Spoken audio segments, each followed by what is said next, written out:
नमस्कार आज आपनालोকৰ ওচৰলৈ লৈ আহিলো খুব ধুনিয়া পিওৰ নুনি জোৰা এয়া সব পিওৰ নুনি জোৰা বিৰাটেই মৰম লগা হয় এটো আছে আপোনাৰ এটৰ ওপৰত গোল্ডেন অকল হোৱাইটৰ ওপৰত গোল্ডেন সব পিওৰ নুনি জোৰা আৰু এনেকুৱা পিওৰ নুনি জোৰাবোৰ আপোনালোকে ল'ব পাৰিব 4500 ল'ব পাৰিব বিৰাট ধুনিয়া সব পিওৰ নুনি জোৰা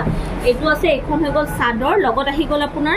এখন মেখেলা বিৰাটেই ধুনিয়া এখন মেখেলা ফিক্স পাৰি হ'ব পিওৰ নুনি জোৰা ফিক্স বৰ্ডাৰৰ হয় লগত আহিব ব্লাউজ পিস সিম্পল এনেকুৱা এটা পাৰি জোৰা আছে সব হোৱাইটৰ ওপৰত ৰেড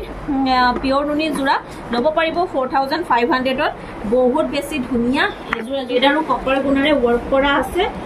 পাৰিটো ফিক্স হ'ব পাৰিটো ফিক্স পাৰি এখন হৈ গল মেখেলা খুব ধুনিয়া এখন মেখেলা সব এখন মেখেলা ব্লাউজ পিস সিম্পল এনেকে এটা পাৰি আহিব এইটো এটা কালাৰ আছে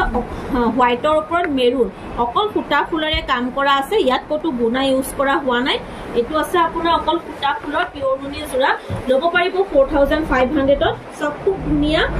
গুল গুল বুটাৰে ওয়াৰ্ক কৰা আছে আৰু লগত আহি গল আপোনাৰ এইখন মেখেলাখন খুবেই ধুনিয়া এখন মেখেলা আৰু এইটো হৈছে আপোনাৰ ব্লাউজৰ পিস ভাল লাগিলে পছন্দৰ ভিতৰত পলি স্ক্ৰিনশ্বট লৈ WhatsApp কৰিব